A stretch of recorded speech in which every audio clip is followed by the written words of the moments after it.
যদি 10 টকীয়া আৰু 20 টকীয়া নোটখন প্লাষ্টিকৰ হয় কেনে হ'ব বাৰু আপোনালোকে জানেনে ৰোহিত শৰ্মা যে ৰিটায়াৰমেণ্ট হ'বলৈ গৈ আছে ক্ৰিকেট খেলৰ পৰা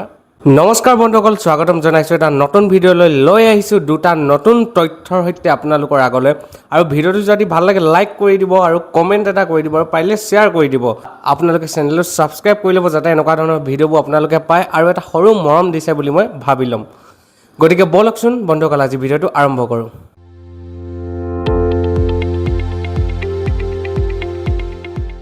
ভাৰতত অতি সোনকালে আহি আছে 10 টকীয়া আৰু 20 টকীয়া প্লাষ্টিকৰ নোট RBI অৰ্থাৎ ৰিজাৰ্ভ বেংক অফ ইণ্ডিয়া এক নতুন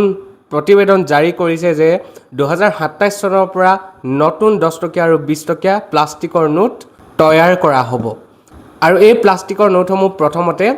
জাষ্ট চেম্পল হিচাপে উলিয়াই দিয়া হ'ব অৰ্থাৎ টেষ্টিঙৰ কাৰণে উলিয়াই দিয়া হ'ব যদি সফলতাৰে এই নোটসমূহ চলে তেতিয়া 2027 চনৰ পৰা 10 টকীয়া আৰু 20 টকীয়া নোটসমূহ আমাৰ বজাৰত চলিব এতিয়া প্লাষ্টিকৰ নোটটো বনাইছে তাৰ সুবিধাসমূহনো কি হ'ব বলকচোন এবাৰ জানি লওঁ অধিক দীৰ্ঘস্থায়ী অৰ্থাৎ নোট এখন বহুদিনলৈ চলিব যিহেতু কাগজ এখন বেয়া হৈ যায় বা ফাটি যাব পাৰে পানী আৰু ফটা চিঙা প্ৰতিৰোধী এই নোটসমূহ পানীত পৰিলেও একো নহয় কাৰণ এইটো প্লাষ্টিক হয় আৰু ফাটিবলৈও খুব বেছি কষ্ট হ'ব অৰ্থাৎ নেফাটিব যিহেতু প্লাষ্টিক হয় তাৰোপৰি নকল কৰা কঠিন অৰ্থাৎ বহুতে জালি নোট বনায় আৰু এই জালি নোট বনাবলৈ অলপ কষ্টকৰ হ'ব যিহেতু কাগজৰ হ'লে অলপ সহজে হয়তো বনাই ল'ব পাৰে আৰু তাৰোপৰি খৰচ ৰাহি হ'ব অৰ্থাৎ আমি কাগজৰ নোট এখন চলাই থাকিলে সেই নোটখন যদি লেতেৰা হয় বা কিবা মলিন হয় বা ফাটে আমি বেংকৰ সহায়ত এটা ব্যৱস্থাৰ সহায়ত আমি এক বেলেগ নোট লওঁ তাৰ পৰিৱৰ্তে বা আমি সেই ফটা নোটখন দিওঁ তাৰ পৰিৱৰ্তে আমাক বেলেগ নোট দিয়ে তাৰো এটা এক্সট্ৰা খৰচ হয় RBI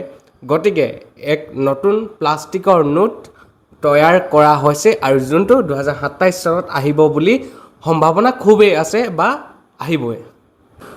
অভিজ্ঞতাই আটাইতকৈ ডাঙৰ যুদ্ধবোৰত জয় হ'বলৈ সহায় কৰে অৰ্থাৎ অভিজ্ঞতা থাকিলে বহুতো কিছুমান ডাঙৰ কাম সৰু অভিজ্ঞতাবোৰৰ পৰা সেই ডাঙৰ কামটো আমি সফলতাৰে কৰি আগবাঢ়ি যাব পাৰোঁ বা কামটোক আমি সাফল্যমণ্ডিত হ'ব পাৰোঁ গতিকে আমি গম পাইছোঁ যে 2027 চনৰ যি ৱৰ্ল্ড কাপ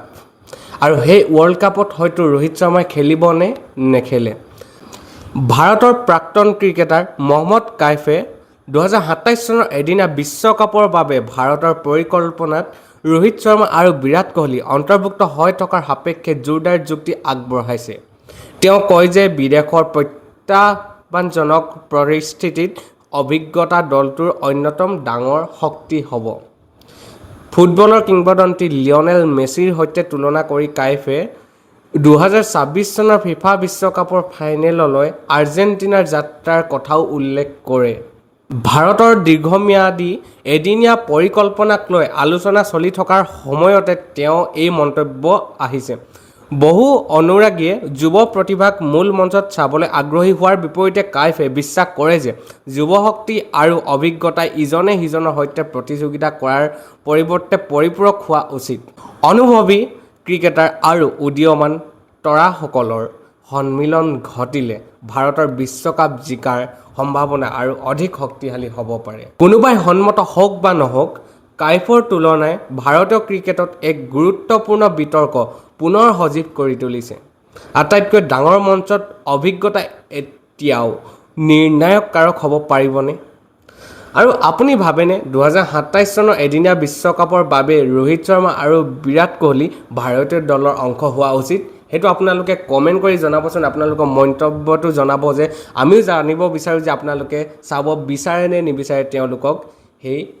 ৱৰ্ল্ড কাপ বা বিশ্বকাপত খেলাটো বা খেলত অংশগ্ৰহণ কৰাটো গতিকে বন্ধুসকল এই দুটা তথ্যই আছিল আজি মোৰ হাতত মই ভাবিলোঁ আপোনালোকৰ হাতলৈও আগবঢ়াওঁ গতিকে বন্ধুসকল ভিডিঅ'টো যদি ভাল লাগিলে লাইক কৰি দিব শ্বেয়াৰ কৰিব আৰু চেনেলটো ছাবস্ক্ৰাইব কৰি ল'ব ধন্যবাদ